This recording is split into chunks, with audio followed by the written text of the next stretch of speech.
The young man who videotaped the police officer who pulled his gun on these black teenagers in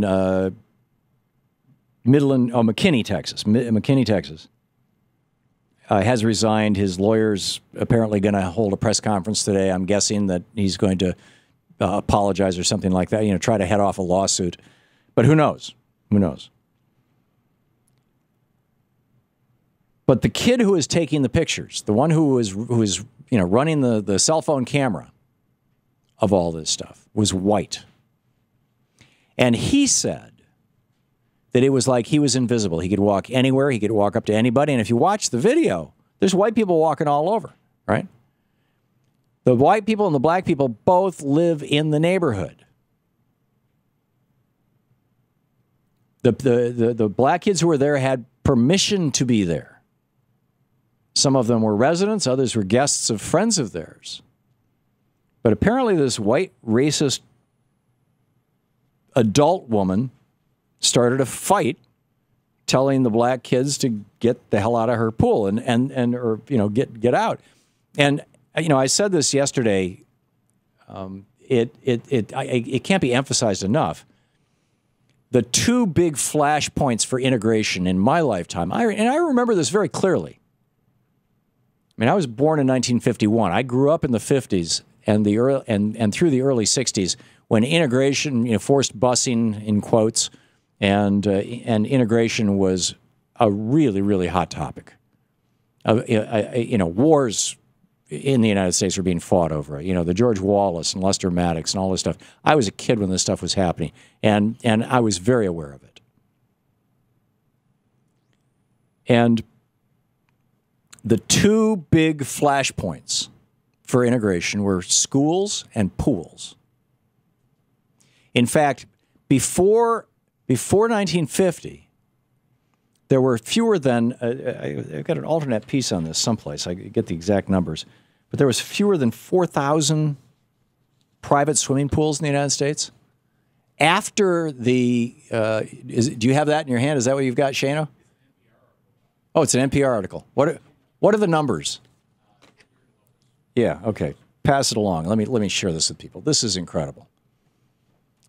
Back in the 20s and 30s, blah, blah, blah, blah. Okay, so, here it is. Everybody swam in municipal swimming pools in the 40s and 50s, right? I mean, everybody would go to the pools. Everybody who was white. And there were some pools that were black only, and black folks would go to them. But by and large, not so much. It was basically, this was white. And then they got integrated. And as a consequence of that, this doesn't have the numbers that the alternate piece does, but it was something like, we went from something like fewer than 4,000 private pools pre-1960 to tens of thousands of them within 2 decades. And private club pools and white neighborhoods would build their own pools, and people would put pools. Now, part of this was that the technology of putting a pool in your backyard got easier. But most of it was, this was how white people kept their pools white. Right? Okay, so you got that. Now, there's a piece in today's Salon where they're looking at this 2014, last year, a Pew poll on who supports libertarianism. And it's almost exclusively white men. Now, what is the principal tenet of libertarianism? I got mine, screw you, right? I mean, that's basically the core argument of libertarianism. And by the way, I got mine because I worked hard. I pulled myself up by my own damn bootstraps. Quit giving me crap about how I should worry about other people or help other people. I have no obligations to society. I got mine, right? That is the libertarian mantra. That's Ayn Rand. In fact, Ayn Rand came out and said, it's immoral to care about other people. Mike Wallace said, would you say that, loving another person? No, that's immoral. We've played that clip for you before. So what I'm, to bring these two stories together, we saw, you want to see white privilege on display, watch the video of these white cops and the white residents and the black residents at that pool party. And the white kid who took the picture saying, it's like I was invisible, right? I mean, this is white privilege. You don't have to worry about your race. You don't have to worry about how the police are going to treat you because of your race. You don't have to worry about how the crazy racist lady at the pool is going to treat you because of your race. That's white privilege. And white privilege, in my opinion, and not just white privilege, but white male privilege, is, I would bet, for the vast majority of libertarians, right at the core of it.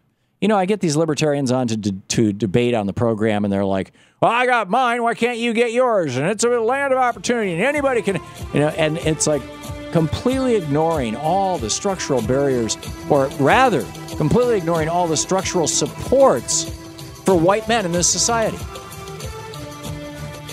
Libertarianism is in my opinion, is the ultimate expression of white privilege. And we need to start tying these two things together.